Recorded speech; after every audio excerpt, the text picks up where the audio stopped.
तो चलिए, आज एक बहुत ही अहम सवाल को समझने की कोशिश करते हैं। सवाल ये है कि जब पुलिस किसी को पूछताछ के लिए बुलाती है, तो एक आम नागरिक के अधिकार क्या होते हैं? देखिए, ये सवाल ऐसा है जो सीधे सीधे आम जनता और पुलिस के रिश्ते से जुड़ा है। और अच्छी बात यह है कि हाल ही में एक अदालती फैसले ने इसका जवाब काफी हद तक साफ कर दिया है। इस पूरी बात को बेहतर तरीके से समझने के लिए चलिए एक केस देखते हैं। ये कहानी है तमिलनाडु के एक पत्रकार विमल चिन्नप्पन की। तो हुआ ये कि विमल चिन्नप्पन ने एक आर्टिकल छापा और लोकल पुलिस का मानना था कि उस आर्टिकल में उनके खिलाफ मानहानिकारक बातें लिखी गई हैं। बस यहीं से सारा मामला शुरू हुआ। अब दिलचस्प बात यह है कि पुलिस ने कोई केस फाइल नहीं किया। इसके बजाय उन्होंने नए बीएनएसएस कानून के तहत विमल को एक नोटिस भेज दिया और कहा कि आओ और अपने आर्टिकल पर सफाई दो। और ये कोई मामूली नोटिस नहीं था। इसमें बाकायदा 12 सवाल थे जो सीधे सीधे उसी आर्टिकल से जुड़े थे जिसमें पुलिस पर मानहानिकारक आरोप लगाए गए थे। मतलब एक तरह से ये लिखित पूछताछी थी। अब विमल चिन्नप्पन ने इस नोटिस को चैलेंज कर दिया और फिर ये मामला पहुंचा मद्रास हाईकोर्ट, जहां से इस कानून को लेकर एक बहुत ही अहम और ऐतिहासिक फैसला आया। और देखिए हाईकोर्ट ने क्या कहा।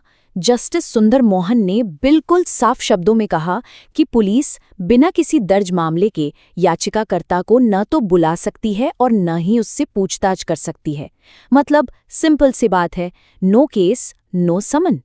तो यहाँ पर यह समझना बहुत जरूरी है कि दर्ज मामला या रजिस्टर्ड केस का आखिर मतलब क्या है। ये सिर्फ कोई शिकायत या कंप्लेंट नहीं है। इसका मतलब है कि एक बाकायदा एफआईआर यानी फर्स्ट इन्फॉर्मेशन रिपोर्ट दर्ज हो चुकी है। इसी से किसी भी अपराध की ऑफिशियल जांच शुरू होती है और उसे एक क्राइम नंबर दिया जाता है। कोर्ट ने इसी बात को पकड़ा। उन्होंने कहा कि पुलिस के नोटिस में कोई क्राइम नंबर तो लिखा ही नहीं है, और वो इसलिए नहीं लिखा क्योंकि पत्रकार के खिलाफ कोई नया केस दर्ज हुआ ही नहीं था। तो चलिए अब थोड़ा कानून की गहराइयों में चलते हैं।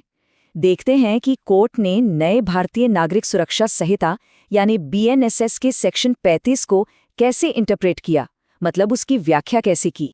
कोर्ट ने यहाँ एक बहुत साफ लकीर खींच दी। उन्होंने कहा कि ये कानून पुलिस को कुछ खास हालातों में बिना वारंट के गिरफ्तार करने की पावर देता है, लेकिन ये किसी को भी यूं ही पूछताछ के लिए बुलाने का जनरल पावर नहीं देता, खासकर तब जब कोई केस ही दर्ज ना हो।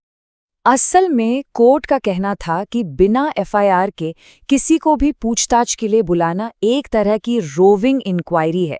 मतलब पुलिस बिना किसी ठोस आधार के बस जानकारी खंगाल रही है और कानून इस तरह की जांच की इजाजत नहीं देता। अच्छा, तो ये तो हुई क्यों की बात कि पुलिस कब बुला सकती है। लेकिन एक और जरूरी सवाल है कि नोटिस कैसे दिया जाना चाहिए। इसको लेकर भी बहुत सख्त नियम हैं। और ये सिर्फ कोई सलाह या गाइडलाइन नहीं है। जैसा कि इन डॉक्यूमेंट्स में साफ है, गृह मंत्रालय और उत्तर प्रदेश पुलिस जैसे कई राज्यों के पुलिस बलों ने बाकायदा ऑफिशियल ऑर्डर जारी किए हैं कि नोटिस फिजिकली ही सर्व होना चाहिए। और ये सारे नियम आए कहाँ से? ये सुप्रीम कोर्ट के एक बड़े फैसले पर आधारित हैं, सत्येंद्र कुमार अंतिल केस में, जिसमें कोर्ट ने साफ कर दिया था कि इलेक्ट्रॉनिक तरीके से भेजे गए नोटिस कानूनी तौर पर मान्य नहीं है। इसका सीधा सा मतलब ये है कि अगर सेक्शन 35 के तहत कोई नोटिस सिर्फ व्हाट्सएप, ईमेल या किसी और इलेक्ट्रॉनिक तरीके से भेजा जाता है, तो कानून की नज़र में वो एक वैलिड यानी वैध समन नहीं माना जाएगा। हाँ, एक बात साफ कर लेना जरूरी है, ये नियम पुलिस की जांच के दौरान भेजे जाने वाले नोटिस पर लागू होता है। इसे कोर्ट की तरफ से आने वाले ऑफिशियल ई समन से कंफ्यूज नहीं करना चाहिए, क्योंकि वो एक अलग डिजिटल न्यायिक प्रक्रिया का हिस्सा है। तो फिर इस पूरी बातचीत का निचोड़ क्या है? एक आम नागरिक के लिए इसके क्या मायने हैं और उन्हें क्या बातें ध्यान में रखनी चाहिए? चलिए इसे एक सिंपल 3 स्टेप की चेकलिस्ट से समझते हैं। सबसे पहले ये पूछें कि क्या कोई एफआईआर दर्ज है, क्योंकि समन तभी वैलिड है।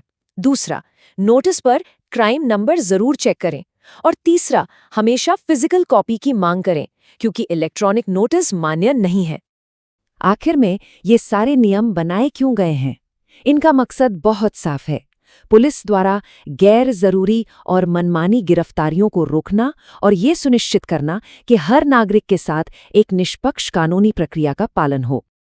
ये सब जानने के बाद एक आखिरी सवाल मन में आता है।